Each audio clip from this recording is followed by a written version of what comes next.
For the ones who work hard to ensure their crew can always go the extra mile, and the ones who get in early so everyone can go home on time, there's Granger, offering professional-grade supplies backed by product experts so you can quickly and easily find what you need.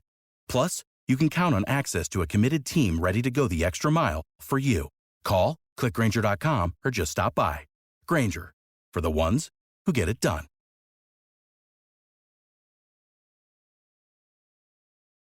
Hello and welcome. It is Eric Erickson here, the second hour of the Eric Erickson Show. If you want to call in and be a part of the program, 877-973-7425. You can always get me on social media.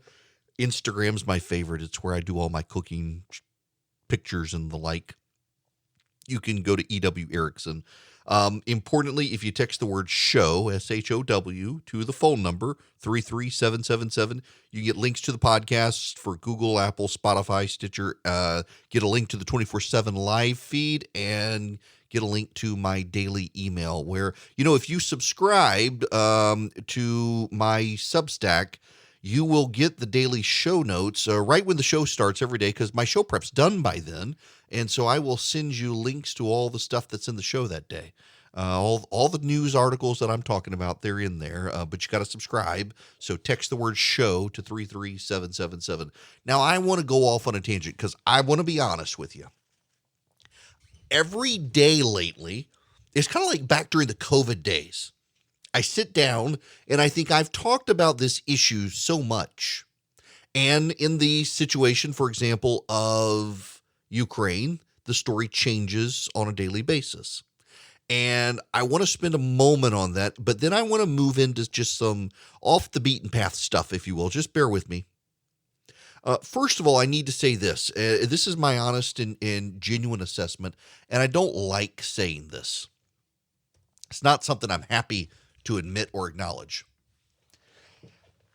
I wish it were otherwise, but I have this sneaking suspicion that things are actually going far better for the Russians in Ukraine than social media would have you believe. I think Ukraine is winning the social media battle, but I don't know that Ukraine is winning the war. Now, it may, and I hope that it does. And there are positive signs for Ukraine. They've killed a number of top generals. They have destroyed a lot of Russian military hardware. The Russians have now deployed 100% of their forces that they dedicated to the war. Only about 90% are in use due to losses. They're already sending people home from the front, bringing others in. They have failed to completely hold Kharkiv. They have been pushed out of one of the suburbs there by a counter-offensive by the Ukrainians. They can't get completely around Kyiv, which means they can't block the supply lines into Kyiv. They can't control the majority of the country there. They have not been able thus far to kill Volodymyr Zelensky, the president. They've tried and failed on multiple occasions. Things are not going great for the Russians. They're now asking, as I mentioned in the first hour, the Chinese for MREs, meals, and rockets and other hardware. We've seen all the tanks and hardware broken down. We've seen the Ukrainian farmers and their tractors hauling away equipment. Things are not going well there, but a lot of that stuff as well is social media. And there's a larger picture not on social media, and that is the Russians are the second largest, second most powerful army on planet Earth. And there is no exit ramp for Vladimir Putin. He's got to double down right now. And that tends to mean the aggression is going to get worse. And it tends to mean that this is only the second week of a war that Vladimir Putin has no intention of stopping. If he can block the supply lines and get around to the south side of Kyiv and block the Polish border, suddenly you've gotten Zelensky isolated. And you've gotten the Ukrainians isolated. And it'll be long and protracted, and the Russians probably can't hold it. But I suspect things are actually going better for the Russians than what we hear on social media. Social media, there's a lot of disinformation on both sides. The Ukrainians have so many of us in the West sympathizing with them. We're more susceptible to their disinformation. We shouldn't pretend they don't commit disinformation. But also, we should understand that the initial expectations of the Russians was far better than it turned out to be. And they thought they could have a quick war, and it turns out they may be very well equipped, but they're not nearly as well equipped as a lot of us expected. and things have not gone the direction they wanted. So there is hope for the Ukrainians. I just think we should be less optimistic about the position the Ukrainians are in, all things being equal. That being said, I hope they win. Do not root for the Russians. You shouldn't root for the Russians. You can say we shouldn't be involved, and that's fine, but rooting for Vladimir Putin, he's the bad guy here. And there is a very clearly defined bad guy. Who cares, Madison Cawthorn, about corruption in Ukraine or the like? They were not invading anyone. They were just existing, and we shouldn't fall for the pro-Putin spin. Now, I'm going to dramatically shift gears. I wanted to kind of get that out there. And I want to switch gears pretty dramatically here. I mean, you're going to be like, one does not, and I'm just admitting out of the gate, this does not have anything to do with any of the other. It does have a little bit to do with what I was talking about, the foreign relations and how the Biden administration seems to be over complicating things, but others like to really simplify things. And one of the trends that's out there now is there's a growing body of academic research. And for the longest time, I thought it was in fringy places, but it's starting to crop up in mainstream scientific academic publications. A growing body of people who suggest that we are in a simulation, that we're actually part of a computer program, that our reality is not real. And I want to peel back some of the layers of this onion for you. Because I think to start with, you've got to note that these conversations only come about because we are in postmodern times. In postmodernism, there is no reality. Words themselves create reality. And because words themselves create reality, you can say up front that, well, there is no real reality. And from that, you can decide what is reality. And from that, you can decide, must be a computer simulation. That's one issue here. Postmodernism and the denial of reality itself and putting all power into words allows stuff like this to fester. But this stuff was around before postmodernism really locked in. Now, if you want to know what it means to be in postmodern times, postmodern times means everyone has their truth. You always talk about people and their my truth. That's a sign of postmodernism. Postmodernism believes that there is no objectivity and there is no real truth because there is no objectivity. Reality is defined by people's words, and people wish to relate by emotion. They do not relate by rational thinking. Everything is emotive. Everything is performative. Because reality is not real, you perform to shape your reality. And nobody really trusts anybody because there's no truth. So you trust people by building a relationship with certain people who you then give weight to their truth, which becomes your truth. So saying we're a computer program can become valid. But what is all of this?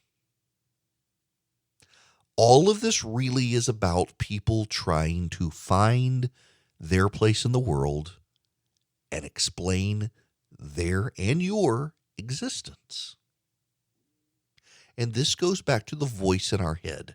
And there are so many people trying to connect these days. I saw last night, I was reading something last night, some actor, I can't remember who it was now, is trying to explore his spirituality. And so he's investigating Hinduism and meditating a lot, trying to explore and find his truth.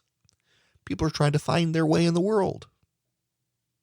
And the one true path is the passé path, the Christian one, the God of all creation, the Judeo-Christian God. And I believe, by the way, my worldview is that is the path. That is, you want real knowledge? There it is. It's not Gnostic. There's no hidden path forward to find it. It's just there for you to get.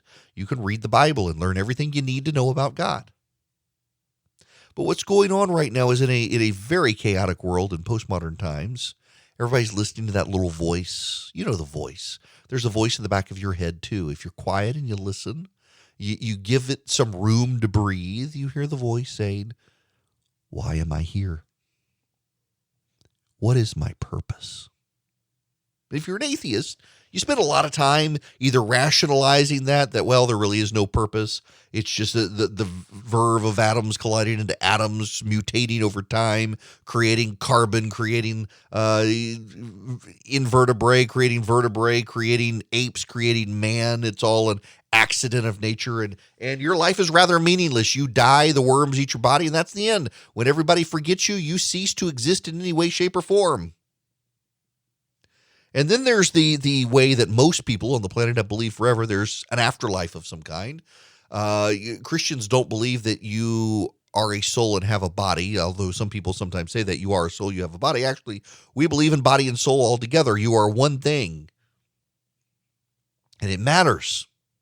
And I think that is actually the best answer to the voice that asks why you're here. Kids, even in atheist households, a lot of kids, they go and they want to learn spirituality. And what I find is so interesting now is notice how people, they may be leaving Christianity, but they're not going to atheism. They're going out to find the religion of their choice. This, again, is part of postmodernism. They're trying to find their truth. They're trying to find what is best for them. They're creating their own God. John Calvin said, a man's heart is a perpetual factory of idols. People want to create their own God. We'll take a little of Christianity. We'll take a little of Judaism. We'll take a little of Hinduism. We'll take a little of Buddhism. We'll take a little of Zoroastrianism. We'll put it all together and we'll get our own little God, the one we create for ourselves. That's where people are. You hear about Christians deconstructing their faith, walking themselves out of the faith, so to speak. People are trying to find an answer to the question of why are you here? Now, the answer is the answer a lot of people don't want to hear. Our answer is to glorify God and enjoy him forever. The first answer to the first question of the catechism. What is the chief end of men? To glorify God and enjoy him forever. But that answer is too simple for people who want to find a simple answer to reality and make it too complex. I'm fascinated by the rise of crystal shops and the rising again pagan fascination and Wiccans and stuff. It's people who can't let go of religion. There's no such thing as atheism. I mean, there are a lot of people who say they're atheists, but everybody worships something. Even the atheists worship something. The question is, what are you worshiping? And now we've got the people who want to believe we're in a computer simulation, which really takes all meaning itself from life and allows you to worship yourself in some capacity. But the answer is actually, when you hear the little voice, why are we here? The answer is because God made you and wants a relationship with you. And I will tell you, in my 40-some-odd years of existence, the only worldview that makes any sense at explaining every single thing happening in the world without contradiction is the worldview of Scripture. And unfortunately, a lot of people will spend a lot of effort and still never realize that's the case. Want to be on the show? Call Eric now at 877-97-ERIC. That's 877-973-7425. Hello and welcome back. It is Eric Erickson here, the Eric Erickson Show. The phone number, 877-973-7425. Oh, I've debated whether or not I should even go there, but I am. Oh, yes, I am. Benjamin Hall has been seriously injured and is now hospitalized and to undergo serious treatment in Ukraine. Benjamin Hall is a war correspondent for Fox News. A number of British reporters have been shot. Critically, I believe some Reuters reporters were mowed down by the Russians. They barely survived, barely escaped with their lives. A reporter for Time has been killed, and others globally. We're seeing reporters die in Ukraine, and we should be mindful of the people who are there to tell us the story. And it's one of my real aggravations. And by the way, I should say Brent Renaud was the Time magazine reporter killed. He was on assignment in Ukraine for a Time studio project on the refugee crisis. And another journalist was wounded with him, and by the Russian forces, by the way. This is one of my deep frustrations with a lot of the propaganda stuff. As I've noted, and I've said, and I think fairly, the Ukrainians are winning the social media war, pushing stuff to us, not necessarily all of it accurate, building sympathies for them, but also it is true to say that a great many reporters are on the ground in Ukraine covering the story. I believe it was the Fox News reporter, Benjamin Hall, who chimed in on a Fox News report saying that Americans' emotions are not being manipulated because of social media. It's because what they're seeing on the ground is being reported accurately, and it's that bad. And we should keep these people in our prayers, and we should remember these people who are doing the work of journalists at a time of war to convey to a global public, many of whom are even skeptical that it's a real thing, that it is real and it is horrible. I've used the line, and it comes, several people told me it came from the TV show MASH. I knew I'd heard it before. I hadn't seen MASH in years. But it was a line from one of the characters in MASH that war is worse than hell because everyone who goes to hell deserves to be there, and a lot of the people in war don't. It's a horrible situation. Now, this is where I pivot and make some people mad. For the last number of years, a lot of young millennial and Gen Z reporters have acted like the war against them was in Washington, D.C. with Donald Trump. There are reporters who continue to need therapy and counseling because they were at the United States Capitol on January 6th. I don't want to downplay what happened on January 6th, but it was not Ukraine. There are reporters who are struggling to cope with life after Donald Trump, and they think he was somehow some particularly existential crisis. Donald Trump was not the Russians in Ukraine. And I think that maybe can a lot of people, and not just journalists, can a lot of people now need to grow up. Your petty little vanities and squabbling before all of this happened are now put in greater perspective, where the world is a serious and dangerous place, and there are people who mean you harm.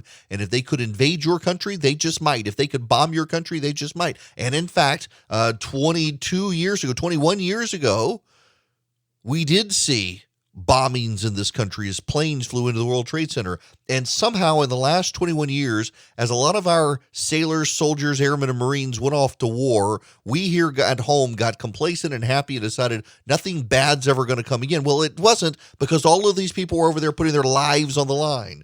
And a lot of reporters who've never had an antagonistic presidency had an antagonistic presidency, and they're like, oh my gosh, this must be what war is like. No, what war is like is what's going on in Ukraine. What war is like is bad. And the insufferable smugness of reporters in Washington and New York who could bear no criticism, that all criticism of them was violence of some sort. No, real violence is what's happened to these reporters in Ukraine when the Russians targeted them because they were fairly and accurately depicting the hell of the war that the Russians were inflicting on the Ukrainians. It's time maybe to grow up. It's time maybe to realize life isn't fair. And it's time maybe to realize that just because Donald Trump said mean things about you and called you the enemy of the people, that you really weren't in a war. You really weren't having the worst time ever. In fact, there are a whole hell of a lot of people who made a lot of money off of Donald Trump, who I think are going to do everything they can in 2024 to get him back into the race and hopefully get the Republican nomination, all while vilifying him, excoriating him, wishing he would go away and wishing he would lose. And yet they've made so much money, they can't really afford for him to do that. And they're going to try to claim otherwise. But you and I will know the truth. They really want him because they want their money. The war pay that these correspondents are getting, it ain't worth it, and they're doing it. And they're doing the job of real journalists, telling us real truths. And they should be commended, and we should look at the whiners back home and realize, well, There is real reporting out there. We're just not getting a lot of it in the political corridors of Washington and New York, but we are getting a lot of it from Ukraine. I sleep well at night under Boll and Branch sheets. And I need to tell you, my family, we were customers before I started endorsing them. It's what I like to do. I like to be familiar with the product and like it. And I love the Boll and Branch sheets. One of the reasons I love them is because they are super soft sheets. Got to say that word right. But they've got a little weight to them. So you feel somewhat more snuggled. Like I've got some sheets that came with the new mattress, and they're so light. It's like there's nothing on top of you, and I can't sleep well with them because it's just, and then they bunch up the satiny soft feel of the Boll and Branch sheets. It makes a real big difference. Listen, you've got so many options out there right now. You can go to a department store, you have so many options, but there's no reason to, because with Boll and Branch, you get high quality sheets. They've got a great thread count. They're perfect. They've got plenty of color options. You sleep well under them because they're soft and they're durable and they've got a little bit of weight, the perfect amount of weight for a sheet. Now, I want you to go out there and order Boll and Branch sheets because they are comfortable. They're environmentally friendly. They're built around sustainability, and you got quality that lasts. You know, a lot of the companies that advertise all the environmentally friendly stuff, their sheets don't last. I can tell you, my Boll and Branch sheets have lasted a long time, and they get softer over time. Experience the best sheets you've ever felt at bollandbranch.com. Get 15% off your first set of sheets when you use promo code ERIC, E-R-I-C-K, at checkout. That's Boll and Branch, B-O-L-L-A-N-D, branch.com. The promo code Eric, E-R-I-C-K. Hello and welcome. It is Eric Erickson here. The phone number, 877-973-7425 if you want to be on the program. I got an email from listener Bob. He says, I listen to your show on most days. Enjoy 90% of your show. Sometimes you're way off base, like today, talking about Tucker and Tulsi Gabbard. I watched the Senate hearing where an upper-level State Department woman, her name was Victoria Nyland, confirmed that the Ukraine had biological laboratories, that we were extremely concerned about the contents contained that were left over by the Russians. This is a fact, not some BS Romney's spewing. Yes, they're right on that. The problem here, Bob, is that Tulsi Gabbard and, to a degree, Tucker have taken it further, speculating on what are we doing there. Not that the Russians want it. Everybody knows, and that's part of the concern of the biolabs, is we don't want the Russians to get their hands on this stuff because the Russians do have a history of deploying chemical and biological weapons, including in Syria with chemical weapons. So, yeah, Tulsi Gabbard and Tucker Carlson are right. Well, yes, we have biolabs, except they're not our labs. As I've explained before, they're Ukrainian labs we assist with, and frankly, the Ukrainians are so corrupt. We want to make sure that we are there to help them, lest something go awry. The issue here is the next step. It's speculation that we're up to some nefarious purpose. And Tulsi Gabbard and others have raised the issue, calling them bioweapons laboratories, not bio-laboratories. They're not bioweapons laboratories. They used to be for the Soviets. We've wound down those things. So I think Romney is wrong in calling her comments treasonous, but I do also think there are some people who are overplaying what exactly the labs are in an effort to advance an isolationist case that we shouldn't be there, and that's my concern. But you can also agree to disagree with them without thinking they're causing treason, as Mitt Romney has said. And we throw around the word treason too much, and enemies and evil and stuff like that. The number of people who tell me all these other people are evil, no, they're called sinners, and you're one too, just in a different way. Now, there is other news that I need to get into, and it goes back to what I was talking about in the first hour with Joe Biden disrupting conversations in the world. So, one of the things that we have going for us as a nation is we are the world's reserve currency. The entirety of the world has its reserve currency in dollars. Now, what does that mean? Well, a lot of countries, including China for that matter, tie their currency exchange rates to what the dollar is. They rise and fall based on the dollar. and they stockpile dollars. And it is widely agreed that dollars are the currency of transmission in foreign exchanges. So, for example, if anyone in the world wants to buy a barrel of oil,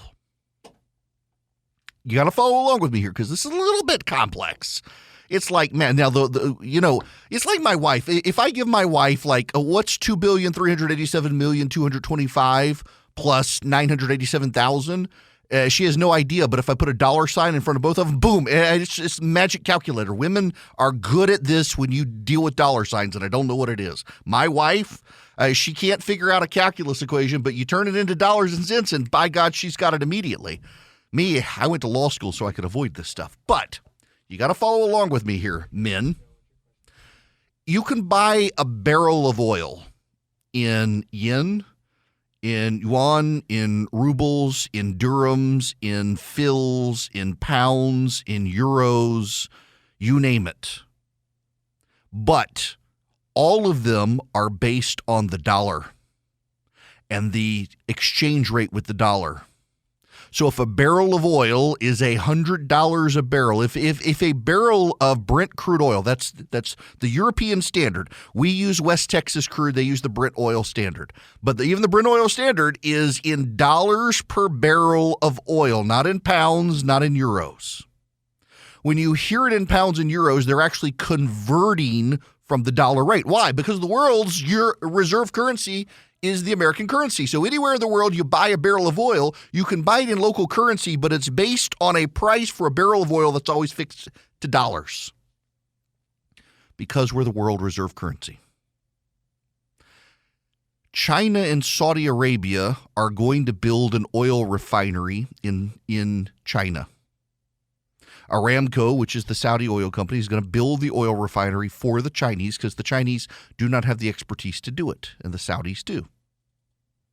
They're going to build the oil refinery to process Russian oil, which will flow to China through a to-be-constructed pipeline. And the price of that barrel of oil will be decided based on the Chinese currency, not the American currency. So in China, you will be able to buy a barrel of oil based on the Chinese currency, not based on the dollar currency. But now there is a catch here. Even the Chinese currency is tied to the dollar in terms of how it's valued. But this allows the Chinese to get away from that. Now, you should know there's a story in the Wall Street Journal today that President Xi of China does not actually have things as locked down in China as he thinks. So, what's his name? Deng Xiaoping. I love saying the name Deng Xiaoping. Deng Xiaoping was the leader of China during the 1980s, the 70s into the 80s, and he set term limits on the premier of China. And so we've had a series of Chinese leaders who were term limited, and Xi Jinping, the current president, wants to get rid of the term limits. He wants to be dictator for life, like Mao was. And things had been smooth sailing for him, except the Chinese economy is going into the toilet. And even the Chinese, the totalitarian, authoritarian Chinese, even they are starting to rebel against Xi Jinping's COVID protocols. He's shutting down entire cities. He's shutting down entire corporations. The Sinovac is even less effective against the Omicron variant than all the other vaccines.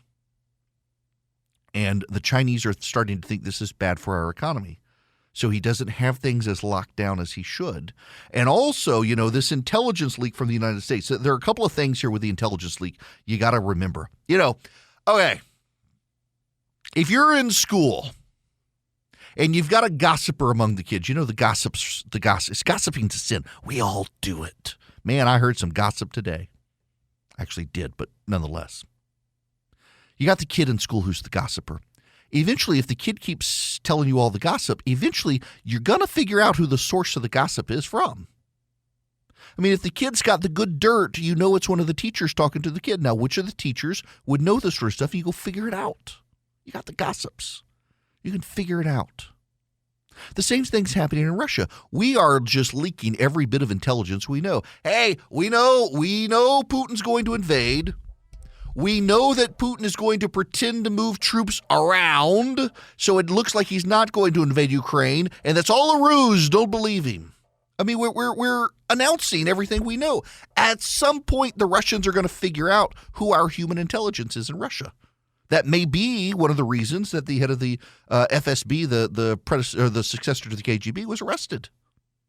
I mean, even the Ukrainians were like, hey, the FSB is leaking to us the assassination plots on Zelensky. Well, now we are leaking that the Russians have asked the Chinese for support. They want MREs, meals for the troops. They want weapons systems. They want all this stuff. It's put China in a difficult position because we know the Chinese were receptive to it. The U.S. is advising allies that the Chinese were receptive. Now, here is the secret that I hear from a lot of people. We don't actually have a lot of great human intelligence within China. The Chinese have an impressive amount within the United States. But we don't have a ton of pushback from spies around the world. We don't have lots of human intelligence. We don't have lots of information from the Chinese networks. But we apparently have really good stuff from the Russians. My gosh, do we have good stuff from the Russians.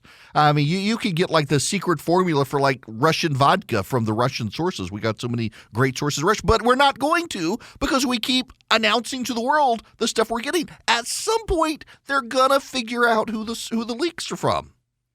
But for now, we know that China is willing to help. Now, this is actually problematic for China. And it's problematic for Xi Jinping because he really wants an alliance with Russia. He really wants to reshape the world order to favor illiberal democracies. You know, I mean, China thinks it's a democracy. It has votes. There's only one political party you could vote for, mind you, but you can still vote. It's technically a democracy.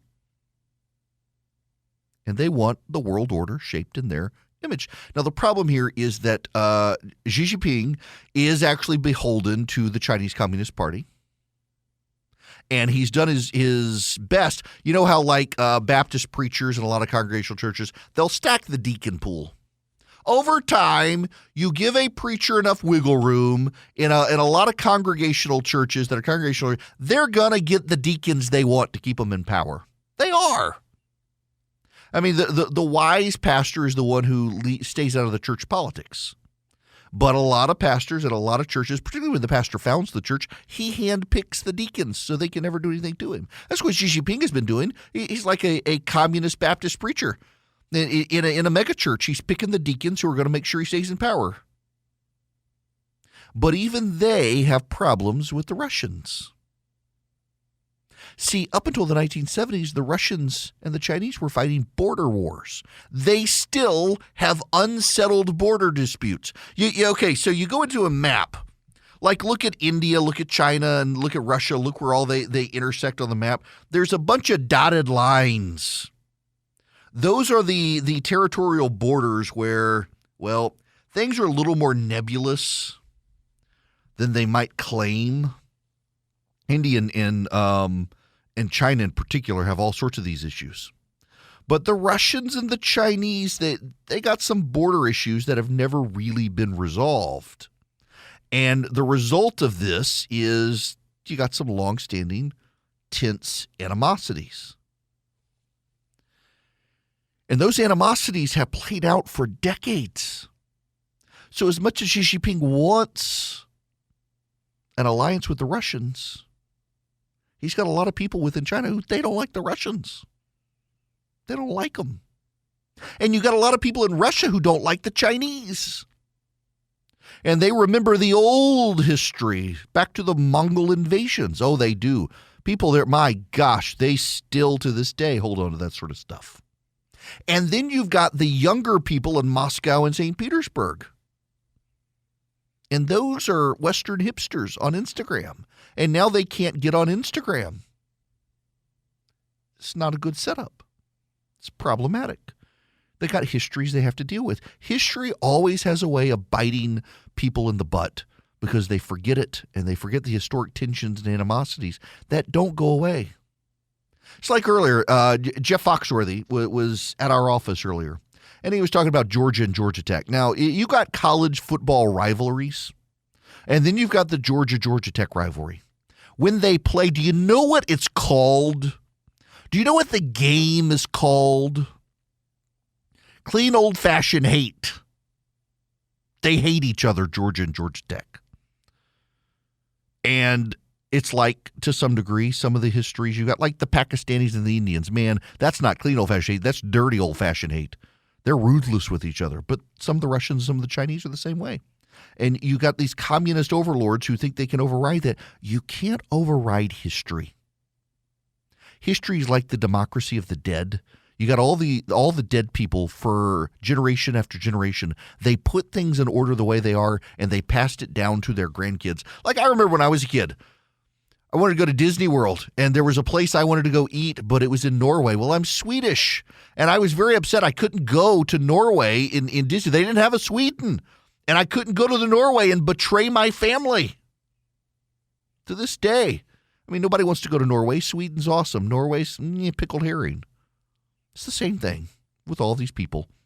History has a way of locking people in. You could say to prejudice, you could say to bigotry. History has a way of locking people in to their vices. Now, some of you may have vices that cause stinky odor in your house. I know how to get rid of it. In your rental car, in your hotel room, the musty, smelly odors, the bacteria, the mildew, the mold, the pollen, I can get rid of those too with the Eden Pure Thunderstorm. It is a great, very portable air purifier, and right now you can get 3 of them. One for upstairs, one for downstairs, one for your basement or your RV or your rental car. Keep one in your hotel suitcase like I do, so when you're traveling and the hotel stinks, you got it covered. The Eden Pure Thunderstorm. You can get 3 of them for less than $200. That's actually a $200 savings, and you get free shipping.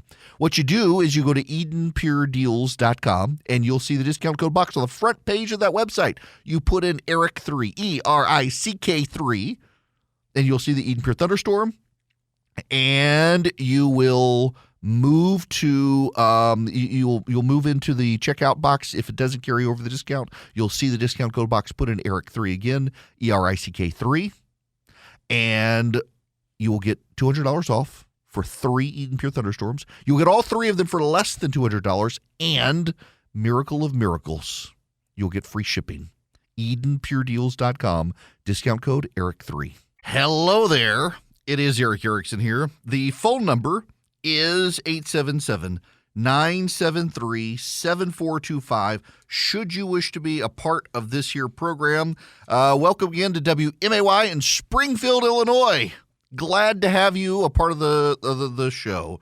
And happy birthday to WSB, where I got to go to their little party before the show started. I got to see Jeff Foxworthy from afar. I don't know if he knows who I am. Or maybe he doesn't remember. His wife likes me. But nonetheless, here we are, back at it. I got to play you this clip from David Ignatius. He was on Morning Joe this morning talking about this Chinese situation. We don't know about what happened, but we do know what the Chinese said in the statement that they released afterwards, and it was fascinating. I'm just going to read you a few excerpts from it. The Chinese said, "The situation today in Ukraine has reached a stage that the Chinese side does not want to see." And then the Chinese went on to repeat their line, which is that they oppose violation of sovereignty and territorial boundaries. In other words, they were clearly in this statement distancing themselves from Russia. And I thought that was really significant after the meeting with Sullivan. The Chinese are not comfortable seeming to be Russia's only international support. They see that this war is going badly with Russia. In a sense, they don't want to go down with the Russians. And you know what? One thing that Ukraine is teaching me is that it would be a lot harder for China to take Taiwan than I would have thought a few weeks ago. And Taiwan is across a strait. Ukraine is just a big flat plain you roll tanks in. Taiwan is even harder. So I wonder if the Chinese aren't thinking to themselves, Russia is demonstrating the West is more together than we thought. They're going to be a harder adversary. And taking a capital that wants to resist you, as Taiwan would want to resist Chinese forces, is going to be harder than we thought. I don't know, Taiwan's across the Pacific Ocean, those straits, but also I don't know that the Chinese really care. I mean, this is kind of the thing that gets me about a lot of the punditry out there right now. The Russians clearly do not care what we think. The Russians do not care. The Chinese, I don't think they care. If they want to take Taiwan, remember the Chinese have gotten it so out of like 198 countries on planet Earth, only like 15 even recognize Taiwan as a nation. So they'll say, we're just taking back some territory from the rebels finally.